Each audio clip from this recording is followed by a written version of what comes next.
I just asked you if you could maybe comment on why you bought the original Berkshire textile mill. That's why I didn't remember it. If I could say one of the things, someone tapped me on the shoulder and asked me for you not to forget to give the current year's recommended books. I got to recommend the book on Charlie. But I'll let Charlie recommend one too. The original purchase of Berkshire was a terrible mistake, and my mistake. No one pushed me into it.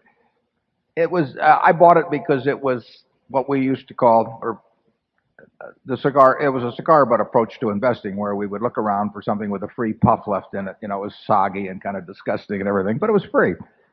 And Berkshire was selling below working capital, had a history of repurchasing shares periodically on tender offers, and it was selling it. First purchase was, I think, at $7.50 a share.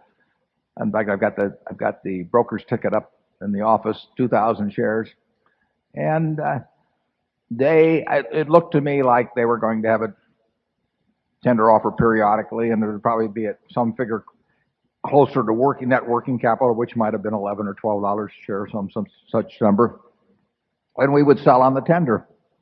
And that was, we had other securities we owned that way, and we bought some that way.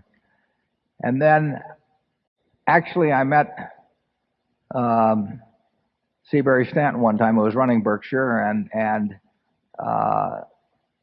he told me and made me an insider, so I couldn't do anything. But he said he was thinking of having a tender, and he wondered what price we'd tender at. And as I remember, I may be wrong on this. I could look back on it, but I think I said 11 3/8. And he said again to me, "Well, if we have a tender at 11 3/8, will you tender?" And I said, "Yes, I will." And then I was frozen out, obviously, of doing anything in the stock for a little while. But then he came along with the tender offer, and as I remember, I opened the envelope and it was 11 1/4. I may be wrong. It was maybe an 11 1/2 and 11 3/8, but it was an eighth below what he had said to me and what I'd agreed to. So I found that kind of irritating, and I didn't tender. And then I bought a lot of stock, and I bought Kim Chase, who's a director. His father had some members of the family, not his direct family, but a related family, that wanted to sell a block. And we bought several blocks, and before long we controlled the company. So at an eighth of a point difference, we wouldn't have bought it, the company, if they'd actually tendered at that price. We had a somewhat similar thing happen with Blue Chip, actually, later on, too. Now, we would have been much better off if we hadn't bought it, because then things like National Indemnity and all of that, instead of buying it into a public company with a great many other shareholders, we would have bought it privately in the partnership, and our partners would have had a greater interest. So Berkshire was exactly the wrong vehicle to use for buying a bunch of wonderful companies over time. But I sort of stumbled into it, and we kept moving along, and when I disbanded the partnership, I distributed out the Berkshire because it seemed like the easiest and best thing to do. And I followed through, and I enjoyed it enormously. I'm glad it all worked out this way. It did not work out the best way economically, in all probability. It was the wrong base to use to build an enterprise around, but maybe in a way that's made it more fun. Charlie, do you have any thing to add on that? You can tell them about the Blue Chip story. No, one such story is enough. But it is interesting that a wrong decision has been made to work out so well. We've done a lot of that, scrambled out of wrong decisions. I'd argue that's a big part of having a reasonable record in life.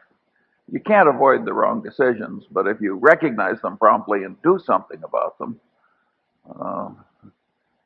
you can frequently turn the lemon into lemonade, which is what happened here. Warren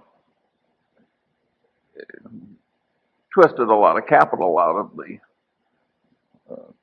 textile business and invested it wisely, and that's why we're all here.